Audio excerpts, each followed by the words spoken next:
all of their brains have been fried by all the generational incest. Bitch, did you not see him? Like, what was the fucking point of that?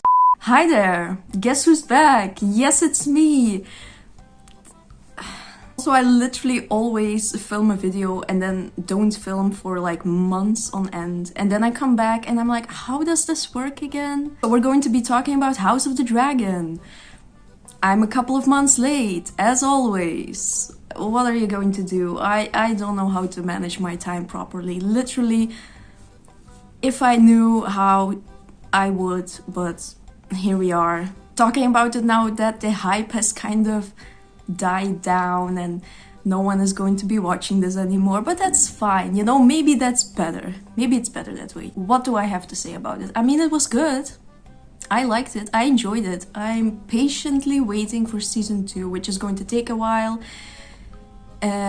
I wasn't going to read Fire and Blood, but people keep spoiling me on the internet, so now I feel like I kind of have to, and I started it already and I'm loving it so far, so really excited about that. So listen, you know what's weird? I went into this show thinking, like, because the whole thing is you're either team black or team green, you know? And I went into the show thinking, who the hell is going to be team green? Like, surely that's not an actual thing. And then I played myself. Team green is the more unhinged team. And listen, let's be honest. We all watch House of the Dragon because of these crazy people doing crazy shit. And it's just entertaining AF. And Team Green is just, it's up there, you know? Alicent really did find the weirdest fucking people and brought them onto her team. And at first I was like, what is this? But then it became so much fun, you know? You got like crazy Larry on your team, like lurking in the back, being all like weird. Kristen Cole, slayer of like senior citizens. And it's like, and then don't get me started on her children. They're like, every one of them gets worse. Except for Helena, probably. She's just like there. She's the most wholesome one, even though she talks to insects. That's how you know you struck gold with your team. Also, Team Green just has the best fucking entrances. They really do. And I mean, obviously it does help when you have like Ramin Djawadi doing the fucking most. Really, I don't think we praise him enough. We don't give him enough credit. The music was insane this season. Like, Alicent's entrance in that green dress with that music in the background. Iconic. Legendary. Like, no one's going to top that. No one's going to top that. And then, maybe my favorite scene of the season? It might be, but it was Aegon's coronation. Hands down. So iconic. When that music starts, cinema, you know? True cinema. Just so well done. And then the writers obviously had to ruin it with that dumb fucking scene of the dragon coming through the floor, and it literally makes no sense and it doesn't matter anyway. Like, that's how you know. Like, I don't know. This is my gripe with the like Game of Thrones writers. They really do these stupid, like, they add these dumb scenes for shock value. And they just literally make no sense. Like, if you write a scene and you could take it out of the episode and like nothing would change, maybe that scene shouldn't be in there, you know? Like, literally, the dragon comes in from the floor, kills a bunch of like randos who are just kind of there, and then she kind of threatens Team Green, and then she like yeets away. Like, what was the fucking point of that? What was the fucking point? It was just like to shock us all. But imagine if the episode just ended with the coronation. It would have been like so much more, I don't know, I want to say sophisticated, but you know what I mean? It would have been so elegant in like a scary, tragic, dark kind of way, instead of having this like the time jumps. I mean, everyone has talked about them. I don't know, I get that they were trying to get to the good stuff, I guess, and I enjoyed the second season a lot, the second half of the season a lot, but it was really weird to see, especially because there were two time jumps. There wasn't even one, there were two, and it did get kind of like weird and confusing. I kept thinking like, who are these children? Like, who are they supposed to be? I don't know. And then you have fucking Kristen Cole, who doesn't age, who is like almost fucking immortal at this point. Like, you have a bunch of these people who just don't age and they stay the same. They couldn't even give him like some gray hair or a beard or something. They're just like, we're not gonna bother, you know. I don't know why it was necessary to have two time jumps. I, for one, would have loved to have seen just the first season be the first half of the time jump, and then maybe the second season, the second half. I don't know. I mean, it's fine, you know. I enjoyed both halves of both parts of either half of this. What am I fucking saying? I enjoyed the entire season. It's just like that was kind of a weird choice to me. I don't get what these people are doing sometimes. I believe it's the Driftmark episode, but the one where we can't see anything again? Why are we here again? Why are we doing this? You literally, like, it's the one thing that everyone was complaining about season 8 of Game of Thrones. Even, like, the people who are, like, had bad taste and thought the season was good. But, like, even those people were like, we can't see anything during the long night. Like, it's dark, it's too dark. And then they go and do it again. They do it again in the show. From what I've seen, I believe they also filmed the episode during the day. So they then digitally altered it to make it like way too fucking dark. They lose me on that. I'm baffled. Why are we doing these things again? I mean, also kind of a nitpick, but the same thing with...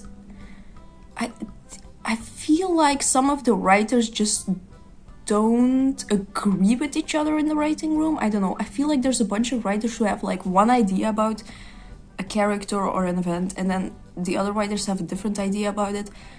And like, for example, Damon, like, what was his deal? I feel like there's half of the writing room who's like really into him, and they're like, yeah, he's just like a complex character, and then the other half's like, no, he's just like an actual demon. His characterization is kind of all over the place. Like, they took out scenes where he's like an actual kind of nice guy to his family, because that's like his only redeeming quality, you know? Like, his only redeeming quality is that he's like loyal, at least loyal to his family. The second half of the season, he's just sort of there. He's just like, he also just seems like a senior citizen. He just sits around and like complains, and then all of a sudden he's like, oh yeah, let's start a war, you know, because I'm bored and I have a midlife crisis. I mean, I don't know, I'm not gonna say anything like the morality of these characters, like who is the good one, who's the bad one, who's supposed to be on the throne. No one cares. Like, they're all awful. That's the whole point. That's why we're watching this, because there are a bunch of like crazy power hungry weirdos. None of them are normal. All of their brains have been fried by all the generational incest. That's the whole point. I mean, monarchy, you know, also. Just saying. That's the whole thing. So like, people arguing about who is like better than everyone else. I mean, obviously Team Green, you know. Except for, I will make an argument that Viserys was not a good dad. Did they want me to root for him? Because he was just... At first, he literally murders his wife, literally cuts her open, kills her in the first fucking episode, and I'm supposed to feel something... I'm supposed to feel sad for him. Then he marries his, like, daughter's best friend, his, like, teenage her teenage best friend. Then he ignores all of his other children and he just cares about like his daughter. And it's like, oh fuck Viserys, you know? He was looking crusty and dusty at the end of the season, and it's what he deserves. But the actor was really good though. Also, the funniest thing, I mean, people have already pointed this out, but this was like really hilarious. When Viserys dies and Rhaenys comes to tell like Rhaenyra and Daemon is like, how did he die? Bitch, did you not see him like...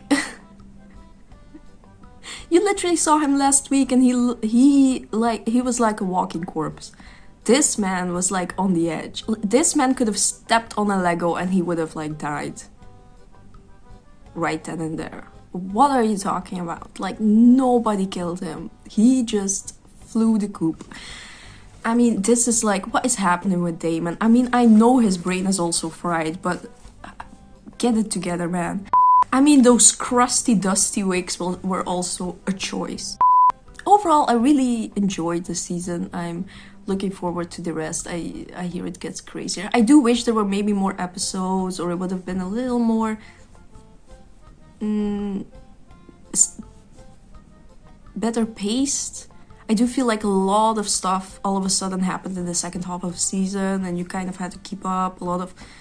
Like they're trying to rush it a little bit. I wish they would take their time because it is so interesting. I want to spend more time with these characters and these in this world, you know. This is very much centered around this one family, or these two families, however you see it. These rival families who are also all of them related, obviously. And so that's different from Game of Thrones, which was like took place all over the world, you know. It's all woven together, all these different families from all these different places. And House of Dragon, it's a lot more like this this Shakespearean tragedy with this like one house that's battling each other, like are battling amongst each other. And I think it's important to sympathize with these characters, to understand them, to spend time with them, and I feel like they did kind of rush it a little bit. We kind of have to fill in the blanks ourselves, but I hope they just stick with it.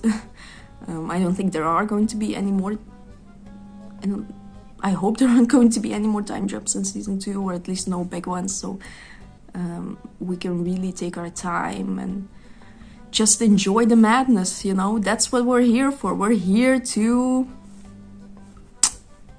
watch these like weirdos do war crimes and marry each other and, you know, all that good stuff. So a side note, if Rhaenyra and Aegon would have just married each other, all of this could have been avoided.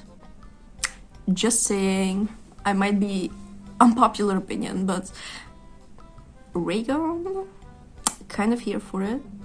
These might be my most important thoughts so far.